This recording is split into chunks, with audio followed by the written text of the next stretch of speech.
Leamos la palabra entonces, Apocalipsis capítulo 6, versículos del 9 al 11. Dice así la palabra del Señor.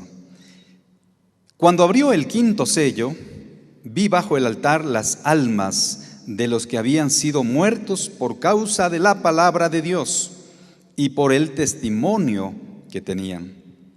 Y clamaban a gran voz diciendo: ¿hasta cuándo, Señor, santo y verdadero, no juzgas y vengas nuestra sangre en los que moran en la tierra?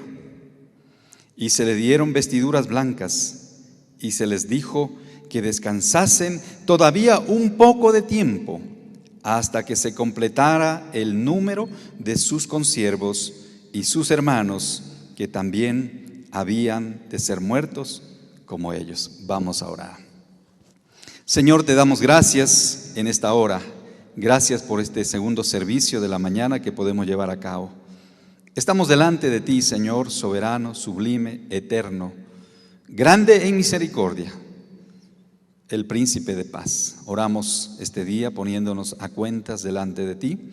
Señor, que si hay algo en nuestro corazón, en nuestra alma, que está estorbando esa comunión contigo, con el prójimo, que sea perdonada, que sea lavada, que sea restaurada nuestra alma, Señor.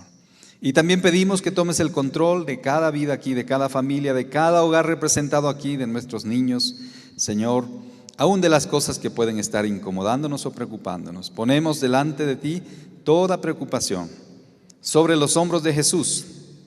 Ponemos la vida de el pastor Adriano Molina, el pastor Medardo Hidrobo, el pastor Javier Silva, nuestra hermana Mary de Moncada, nuestro hermano Jorge Luis Isurieta, a mi esposa Jackie. Queremos descansar en ti, Señor. Y todos aquellos que están enfermos o atribulados, Señor, pedimos una pronta restauración. Bendiga a tu iglesia y bendiga tu palabra. En el nombre de Jesús de Nazaret oramos. Amén y amén. Tomen asiento, por favor. Gracias por estar acá a tiempo esta mañana. Gracias por haber llegado este día para recibir palabra de Dios, para adorar el nombre de Cristo, para exaltar el nombre de Cristo. Estamos estudiando Apocalipsis y el capítulo 6 y en este tiempo, en esta mañana, nos toca hablar de el quinto sello. Ustedes recuerdan que hasta el número 4 había un hipódromo, 4 jinetes del Apocalipsis, ya pasamos eso. Hoy estamos en el quinto sello y dicen los estudiosos que este texto sería entonces el que hace referencia al texto de la gran tribulación. La iglesia ya ha sido arrebatada, está en los cielos disfrutando, ¿sí?, con Jesús. Pero en el mundo todavía se está predicando el Evangelio, se tiene que predicar el Evangelio y es a precio de sangre. Gobierna un gobierno mundial que ha unido una sola religión, un solo movimiento político, una sola moneda. La economía mundial está bajo el control de él. Y también hay gente que durante esa tribulación mueren por seguir a Jesús. O sea, los que son salvos en la gran tribulación serían los que a precio de sangre ofrendan su vida para seguir a Jesús. Entonces aquí estamos hablando de ellos esta mañana. Dice que se abrió el quinto sello y vemos las almas de los mártires. ¿Y cómo están esas almas? Dice el versículo 9 del capítulo 6 de Apocalipsis. Miré y aquí, del capítulo 6, versículo 9. Cuando abrió el quinto sello, vi bajo el altar las almas. Sí, las almas, psique en griego. Nosotros somos seres tripartitos y aunque la teología bíblica nunca hace una separación, no hay un dualismo bíblico respecto al ser humano, sino un ser integral, así lo veían los hebreos, somos integrales. Pero Pablo pedagógicamente, sin ser psicólogo, Pablo dice: y todo vuestro ser, espíritu, alma y cuerpo sean guardados irreprensibles para la venida del Señor. Y entonces Juan, que está mirando esto, dice: vi las almas, o sea, seres conscientes, porque el alma está compuesta por el intelecto, las emociones y la voluntad. Y cuando hay una conversión tiene que haber un efecto significativo en el alma, intelecto, emociones y voluntad. Entonces Juan dice acá en el versículo 9, cuando abrió el quinto sello, vi las almas de los que habían sido muertos por causa de la palabra de Dios y por el testimonio que tenían. Ya sabemos por qué estaban ellos ahí. Habían sido muertos y habían sido perseguidos por predicar la palabra de Dios y por mantenerse fieles al Señor. Pregunta, mis queridos amigos, ¿usted esta mañana estaría dispuesto a morir por Cristo? No me conteste todavía. ¿Usted estaría dispuesto a ir a la silla eléctrica, no sé, a la guillotina o ir, no sé, a cualquier forma de martirio que haya ahora por Cristo? La forma como estamos viviendo ahora quizás nos va a responder ¿sí o no? La manera de vivir ahora. Pero nos dice entonces que estas almas estaban conscientes. Dice el versículo 10, y clamaban. Pueden hablar. En el cielo se puede hablar, hermanos. Se puede hablar. Están bajo el altar. Hay un altar en el cielo. Y bajo el altar dice, y clamaban a gran voz. No quiero gritar porque no quiero que algunos se vayan a despertar esta mañana. Clamaban a gran voz, diciendo, ¿hasta cuándo, Señor, santo y verdadero? Ellos están delante del Dios Altísimo y reconocen que Él es santo y verdadero. Y le dicen, ¿hasta cuándo, Señor? ¿Hasta cuándo? ¿Sí? No juzgas y vengas, piden venganza, en otras palabras, nuestra sangre entre los que moran en la tierra. Bueno, hermanos queridos, en el cielo entonces estamos hablando de que estaremos conscientes. La gente podrá expresar delante de Dios, ¿sí?, su sentir también. Lógicamente, como esto es previo al gobierno del Señor Jesucristo, o sea, se está preparando todavía. Juan está mirando lo que va a suceder como en orden, pero todavía no ha bajado la nueva Jerusalén, el nuevo cielo, la nueva tierra. Todavía no hemos pasado los 1000 años con Cristo, y por eso relata de esta manera a aquellas personas. ¿Por qué? ¿Por qué? Yo he puesto un título esta mañana, el costo del discipulado. ¿Por qué estas personas, estas almas están pidiendo venganza? ¿Por qué estas personas fueron muertas? ¿Por qué? Bueno, el Evangelio exige que prediquemos fidedignamente, que prediquemos con fidelidad la palabra del Señor Jesucristo. El Evangelio tiene que confrontar a la gente con su pecado. Lastimosamente hay iglesias hoy en día que dicen, no podemos hablar del pecado porque la gente se enoja y se va. Y este es un error, hermanos queridos, porque eso ya no es evangelio. Pablo dice, si viniera un ángel trayendo otro evangelio, no le creáis, sino que sea anatema.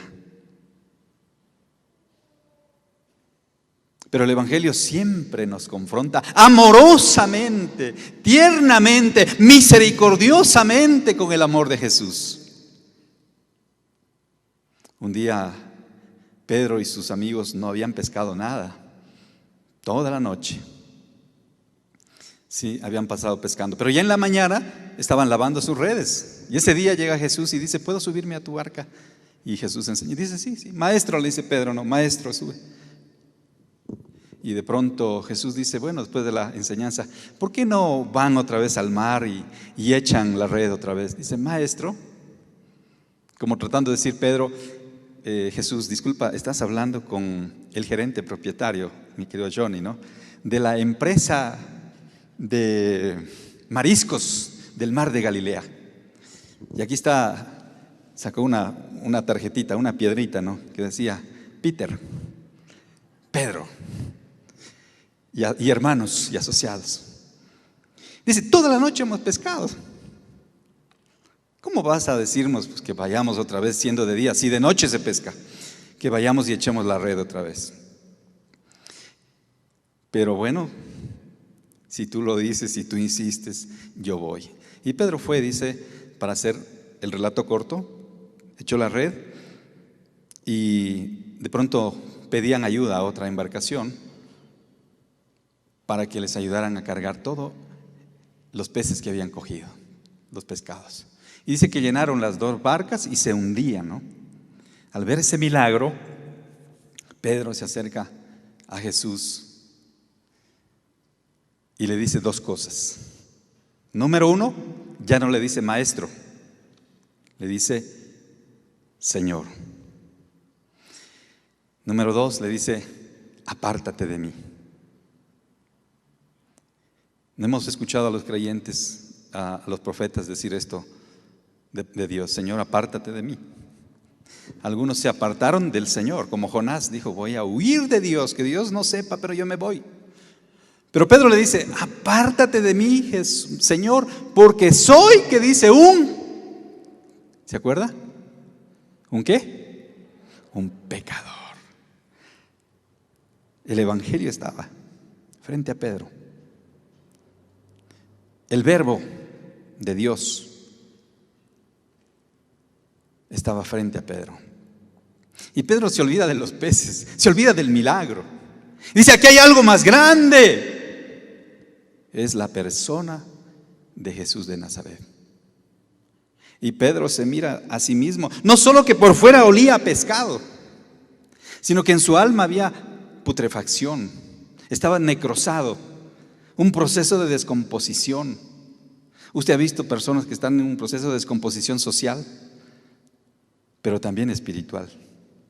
Y dice: apártate de mí, Señor, porque soy un hombre pecador. Ese es el evangelio. Jesús le dice: no temas, Pedro. Desde ahora, de aquí en adelante, te voy a hacer un hombre nuevo. Porque eso hace el evangelio, eso hace Jesús. Hace personas nuevas. Y desde ahora vas a pescar hombres. Vas a dejar todo a un lado para seguirme a mí. Y dice la Biblia que dejando las redes sociales, dijo alguien, le siguieron a Jesús. Y desde ahí Pedro fue discípulo del Señor, con sus caídas y levantadas. Después le negó y todo eso, pero fue el que abrió la llave de la predicación del evangelio. Entonces, cuando vino Jesús a este mundo, Jesús confrontó a la gente de una manera tierna, amorosa, pero lo hizo. Con los fariseos lo hizo en una forma fuerte. También les dijo sepulcros blanqueados, hijos de Satanás, hijos del diablo les llamó. Y por eso quizá le llevaron a Jesús a la muerte, porque estuvo afectando el sistema. El imperio romano fue sacudido con las enseñanzas de Jesús. El mundo de ese entonces fue sacudido con las enseñanzas y la práctica amorosa, misericordiosa de Jesús, sobre todo con los más necesitados y desposeídos de la tierra. Y por eso es que hubo un juicio. ¿Y cómo murió Jesús? Murió crucificado. ¿Cómo morían los más viles criminales? Los que atentaban contra la autoridad del imperio, los que atentaban contra la religiosidad de los fariseos. Murió crucificado. Podría haber muerto de otra manera, apedreado, por ejemplo, bajo la ley hebrea, por blasfemias, y decían que nunca se comprobó que Jesús haya blasfemado, pero podían haberle apedreado. La ley hebrea decía eso, ¿no? Y moría. Pero no, fue también llevado a cabo su juicio como si fuera un revolucionario. Y de esa forma murió Jesús. Bueno, otro mártir, el primo de Jesús, falleció unos años antes, Juan el Bautista. Juan el Bautista estaba predicando bien. A veces la gente podría decir: pero qué tonto este Juan el Bautista, ¿por qué abrió la boca? ¿Por qué no se quedó callado? ¿Por qué tuvo que irle a decir a Herodes: mira, no te pertenece, esa mujer es la mujer de tu hermano? Si todos sabemos eso. ¿Para qué tuvo que abrir la bocota este bocón?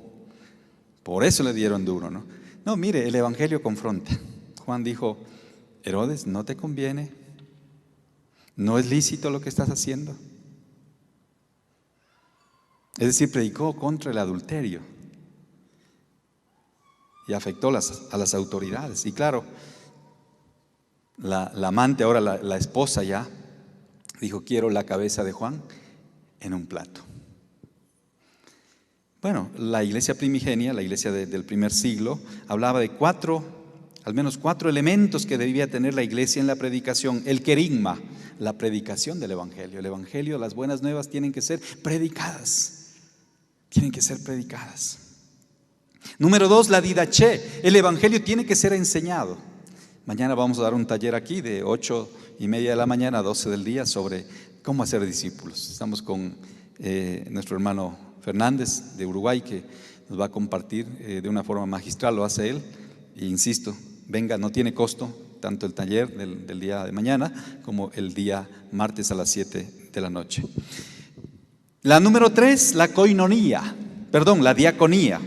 La diaconía. Coinonía es comunión, que participaba también la iglesia, pero la diaconía, el servicio. Y número 4, la martiría.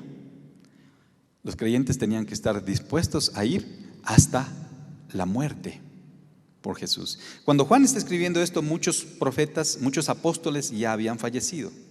Y Juan estaba perseguido en la isla de Patmos mirando esto.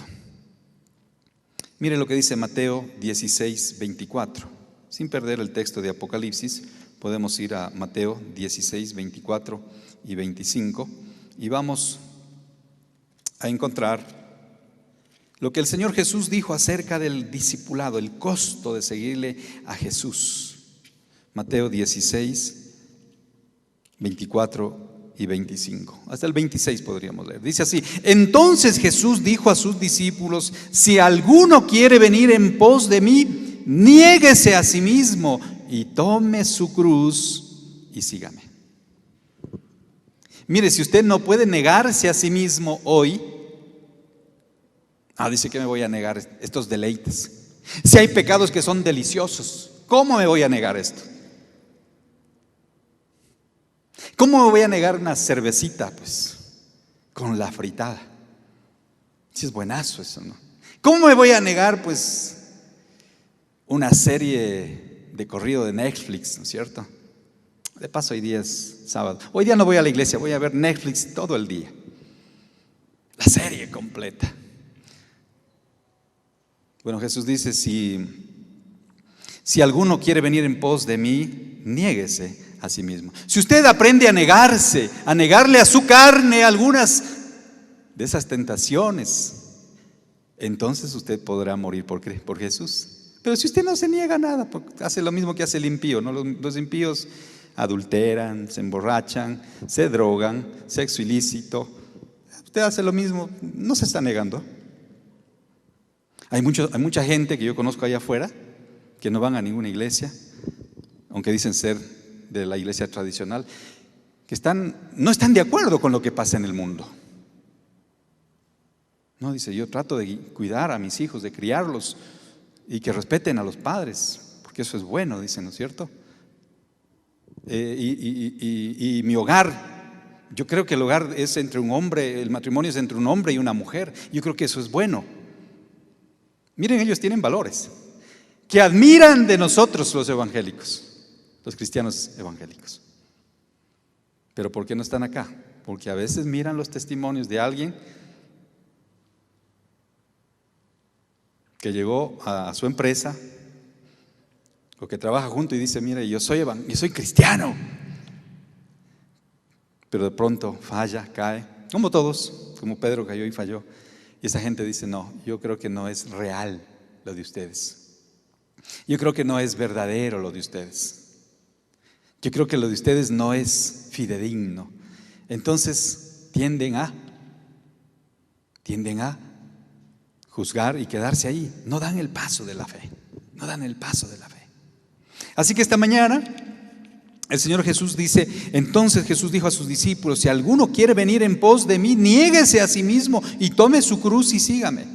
Porque todo el que quiera salvar su vida la perderá, y todo el que pierda su vida por causa de mí la hallará. ¿Por qué? Dice el verso 26: ¿qué aprovechará el hombre si ganare todo el mundo y perdiere su alma? ¿O qué recompensa dará el hombre por su alma? Qué palabras más profundas las que dijo Jesús, las que dijo Jesús de Nazaret. El apóstol Pablo en Gálatas capítulo 4, 19, hablando de esta tarea, hermanos, de vivir y hacer, de vivir, de ser discípulos, seguidores del Señor Jesús. Mire lo que dice en Gálatas 4, 19. Gálatas 4, 19 dice: hijitos míos, por quienes vuelvo a sufrir dolores de parto, hasta que Cristo sea formado en vosotros. El servicio a Cristo, por lo que muchos murieron. Pablo dice que murió sacrificado, fue un mártir más, dice la tradición, fue un mártir más. Y murió predicando al Señor. Pasó antes, después de pasar mucho tiempo en la cárcel, pasó un tiempo en arresto domiciliario y predicaba desde la casa. Predicaba desde la casa. Pero Pablo dio su vida por hacer esto, por ministrar, servir, discipular. Usted está discipulando, enseñando a sus hijos a conocer del Señor. Está orando con ellos, está orando por ellos, está enviándoles palabra, mensaje del Señor. A veces ponemos varias excusas para no evangelizar, discipular. Dios mediante, del 4 al 11 de junio estará un grupo con nosotros de Jucum para compartir el Evangelio, y estaremos saliendo las tardes de esa semana. Estaremos saliendo las tardes de esta semana a compartir el Evangelio aquí en la ciudad. La semana del 4 al 11 de junio. A predicarles el Evangelio a nuestros queridos amigos en las calles, en los parques, quizá la Carolina. Volvamos a hacer eso, hermanos, porque es necesario que la gente escuche el mensaje del Señor. Estuve alguna vez tomando una capacitación con un grupo de hermanos y de algunos países, y de pronto cuando se nos pidió a nosotros ideas de cómo podemos hacer discípulos, cómo podemos predicar el Evangelio, aparecieron muchas ideas, ¿no? Pero de pronto se levantó Mariano, no estaba mareado, Mariano era su nombre, ¿no? Mariano, un argentino, un hombre joven argentino, ¿sí? Y dice: che, yo no sé, yo no puedo hacer discípulos, yo no. Y le dice el maestro, dice: ¿y por qué? Es que yo paso todo el día, dice, y mi día empieza a las 6 de la mañana hasta las 9 de la noche que tengo que entregar el autobús. Ah, ¿y qué haces con un autobús? No, dice, yo soy chofer del autobús, ahí en Buenos Aires. Y dice: ¿y tú cuántas personas crees que suben a tu autobús? Bueno, che, dice, subirán, no sé, unas 10,000 al día, dice, porque voy por toda la ciudad, sube, baja gente, sube, baja. Dice: tú eres el hombre con más posibilidades de tener discípulos, porque tienes a tanta gente sentada en tu bus para compartirles la palabra de Dios. ¿Cuántas veces ponemos objeciones? Dice: no, yo no tengo tiempo para ser discípulos. Y cuando uno le pregunta: ¿y usted en qué trabaja? Dice: bueno, yo soy profesor nomás, pero estoy a full. ¿Y cuántos cursos tiene a su cargo? No, tengo 3 o 4 cursos. ¿Y cada curso cuánto tiene? Bueno, están entre los 25, 30 por curso, ¿no? Por paralelo. Mire, ahí nomás están 100 personas con las cuales usted puede trabajar cada día. O tus compañeros en la universidad, en el colegio, en el trabajo. Tenemos la posibilidad de ser discípulos. Esta gente, dice Apocalipsis capítulo 6, versículo 9, si usted vuelve conmigo acá, dice: cuando abrió el 5.º sello, vi bajo el altar las almas de los que habían sido muertos por causa de la palabra de Dios y por el testimonio que tenían. Por causa de la palabra, estaban hablando la palabra, predicando la palabra. Jesús, Juan el Bautista fueron mártires por la fidelidad y por la firmeza al exponer la palabra de Dios. Que el Señor nos ayude a mantenernos firmes hasta que Él venga, predicando la palabra de Dios. Que Dios nos ayude para seguir haciendo discípulos hasta que Él venga. Ahora el versículo 10 nos dice una gran verdad. Y clamaban a gran voz diciendo: ¿hasta cuándo, Señor, santo y verdadero, no juzgas y vengas nuestra sangre de los que moran en la tierra? Los mártires clamaban a Dios por venganza. Esto suena paradójico porque en el cielo no debería darse esto. No debería darse esto en el cielo. Pero como Juan está exponiendo y explicándonos también, recuerde que el Apocalipsis necesita ser interpretado. Y lo que Juan está en cierta manera queriéndonos comunicar es que esta gente murió de manera inocente. Fueron perseguidos, fueron vilmente atacados, Fueron vilmente atacadas por predicar la palabra de Dios. ¿Cuántas veces usted es juzgado, atacado, condenado por predicar la palabra de Dios? Si no ha recibido ataques, a veces de la misma familia, ¿no? Porque a veces la gente, ya va el hermanito, ya vienes de tu iglesia, ya va el endiosado. Mucha gente trata de insultar así, ¿no? Antes, cuando querían insultarnos en los años 60, 70, decía: los evangélicos, así decían, ¿no? Los evangélicos. Pero esta gente lo que está clamando es justicia para el mundo, que Dios ejecute los juicios finales y que se concluya con toda esta matanza que está habiendo en la época de la gran tribulación, donde creemos que el anticristo habrá asentado ya su gobierno mundial. Hoy en día todavía hay algunos países donde hay persecución, donde se persigue porque a la gente que quiere leer la Biblia o estudiar la palabra de Dios, muchos lo hacen en secreto. En China se sabe que hay la iglesia que está oculta, ¿no? Y que estudian y que oran y que buscan al Señor, pero de manera oculta, porque no tienen permiso, no hay libertad de cultos. En muchos países árabes no hay libertad de cultos. Hay ciertos países donde llevar una Biblia le cuesta a uno una multa de $5,000 por tener una Biblia. Si usted la encuentra en el avión, en el autobús o en el tren que tiene una Biblia, usted puede ser multado, llevado a la cárcel. Hay ciertos países donde todavía se persigue, ¿sí?, por ser cristiano. Y hoy en día en la India ha habido mucha persecución. En los países de los están tan ocultos que no permiten la luz de Cristo. Y hay persecución. Nosotros, como Iglesia Alianza Cristiana y Misionera, tenemos misioneros en varias partes del mundo. Inclusive hemos tenido testimonios de hermanos que han sido echados del país porque se les descubrió que estaban predicando el evangelio. Bueno, esta gente pide justicia al Señor, que la justicia sea establecida. ¿Hasta cuándo, Señor? Porque hay injusticia en el mundo. Hay injusticia en el mundo. Cuando vemos lo que está ocurriendo a nuestro alrededor, en el Ecuador nada más, asesinatos, sicariato,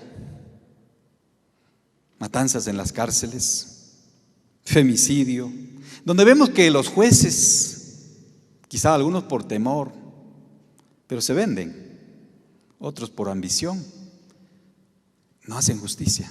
No hay justicia en la tierra. Y esto no solamente pasa en Ecuador, pasa en el norte, pasa en el sur, pasa en muchos países alrededor del mundo. Y la gente clama por justicia. Clama por justicia. Mire lo que dice Miqueas, capítulo 6, versículo 6. Si usted va al Antiguo Testamento, el libro de Miqueas es un profeta.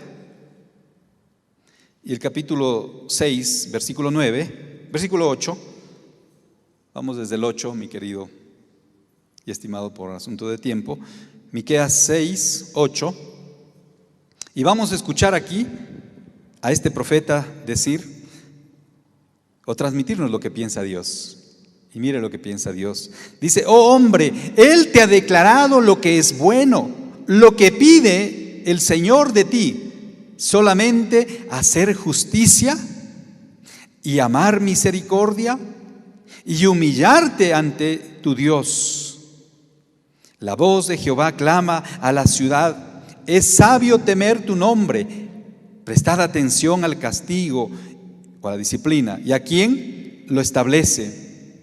Verso 10. Hay aún en casa del impío tesoros de impiedad y medida escasa que es detestable. Daré por inocente al que tiene balanza falsa y bolsa de pesar engañosas. Sus ricos se colmaron de rapiña y sus moradores hablaron mentira y su lengua es engañosa en su boca. Verso 13. Por eso yo también te hice enflaquecer, hiriéndote, asolándote por tus pecados. 14. Comerás y no te saciarás, y tu abatimiento estará en medio de ti. Recogerás, mas no salvarás, y lo que salvares lo entregaré yo a la espada. Verso 15. Sembrarás, mas no segarás, pisarás aceitunas, mas no te ungirás con el aceite, y el mosto, mas no beberás el vino. Bueno, el profeta está hablando de la injusticia que reina. Y cuando uno ve a muchos de nuestros políticos que han dirigido la nación y se han enriquecido, ¿no? Pero el Señor dice que no pueden disfrutar de esos recursos, ¿no? ¿Usted cree que los dos excontralores del Ecuador están felices disfrutando todo lo que han robado? No, más bien están siendo perseguidos y su nombre blasfemado, pisoteado por mucha gente. Pero hay necesidad no solamente de orar, sino de buscar la justicia de Dios. Mateo 6:33, que sabemos de memoria, el Señor Jesucristo va a decir, ese versículo lema para nosotros: mas buscad primeramente el reino de Dios y su justicia, y luego todas estas cosas os serán añadidas. ¿Somos injustos cuando disciplinamos a nuestros hijos sin haberles explicado la razón? ¿Somos injustos cuando usamos medida falsa, pesa falsa? Cuando hablamos mentira, ¿somos injustos? Somos injustos cuando engañamos, cuando traicionamos, cuando no decimos la verdad. Somos injustos cuando vemos que ocurre el mal y no nos oponemos. También, porque dice la Biblia que sabiendo hacer lo bueno, el que sabe hacer lo bueno y no lo hace, le es pecado. Somos injustos. Y el Señor dice, ¿no? Más buscad primeramente el reino de Dios y su justicia. Y estas almas acá en Apocalipsis 6 es lo que están pidiendo al Señor. Señor, hágase justicia. Como el Padre Nuestro que nos enseña: Padre nuestro que estás en los cielos, santificado sea tu nombre, venga tu reino. Y es lo que Jesús vino a hacer, a traer el reino de Dios. Venga tu reino y hágase tu voluntad en la tierra. Una forma de pedir justicia es pedirle a Dios: Señor, que tu voluntad sea hecha en la tierra, que tu voluntad sea hecha en mi país, que tu voluntad sea hecha en mi hogar, que tu voluntad sea hecha, Señor, en mi vida, que tu voluntad sea hecha en mi familia. Cuánta injusticia en Venezuela, pero los venezolanos se acostumbraron casi, porque fueron castigados y reprimidos muy duros, ¿no? Pero hay gente muriéndose. Hay niños que no tienen que comer, no hay energía eléctrica. Tenemos un hermano que ahorita está allá, de aquí de la iglesia, ecuatoriano, casado con una venezolana, y nos está mandando siempre los chats, ¿no? Dice: miren, ahorita no le puedo contestar la internet ahora porque se va a ir la luz por 6 horas, se va a ir la energía, ¿no? No hay medicina. Y a veces la gente como que se acostumbra a eso. Pero tenemos que seguir orando, Señor, que tu justicia reine en Venezuela. Que tu justicia reine en Ecuador, porque igual acá tenemos una ola de violencia. Tiene que haber esta petición y esta acción de parte de los creyentes, hermanos. Los mártires clamaban a Dios que venga la muerte injusta, porque en nuestro país también mucha gente inocente está muriendo. En estas matanzas de los presos, la última que hubo en Santo Domingo, algunas personas inocentes estaban ahí en la cárcel ya esperando la salida nada más. o en muchas de nuestras cárceles, personas que están por error ahí, por error, porque no se les halló culpables, pero así es la justicia nuestra, ¿no es cierto? Están en la cárcel. Bueno, ¿usted estaría dispuesto a morir por Cristo? La respuesta estaría en la forma como usted está viviendo. Si usted está viviendo como cualquier mortal, perdón la expresión, a lo mejor no estaría dispuesto a morir por Jesús, porque está haciendo lo mismo que hacen los demás. No hay un cambio, no hay algo que muestra en usted la evidencia de que Jesús está en su corazón. Dice el verso 11: y se les dieron vestiduras blancas, símbolo de la victoria. Y se les dijo que descansen. El cielo es un lugar para el descanso. En el cielo vamos a descansar de nuestras tareas. Todavía un poco de tiempo hasta que se completara el número de sus consiervos y sus hermanos, que también habían de ser muertos como ellos. ¿Cómo murieron ellos? Por ser fieles al Señor. No tengas temor de la muerte. El apóstol Pablo va a decir: para mí el vivir es Cristo y el morir es ganancia. No tenga temor de la muerte. Tenga temor de vivir como está viviendo, a lo mejor de manera equivocada, creyendo que usted conoce a Dios, pero no lo conoce. Yo quiero esta mañana invitarle a que usted se ponga en pie y tengamos un momento de oración.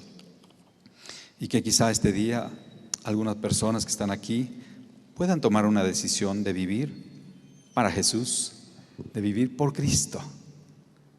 No importa lo que el mundo diga, lo que la gente diga alrededor. Tú debes vivir una comunión con el Señor.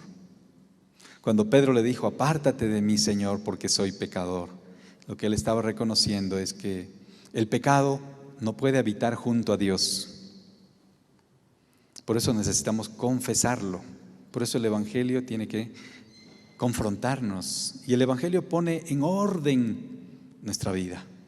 El Evangelio empieza un proceso de sanidad en tu corazón, en tu alma, del perdón que debemos dar a los demás,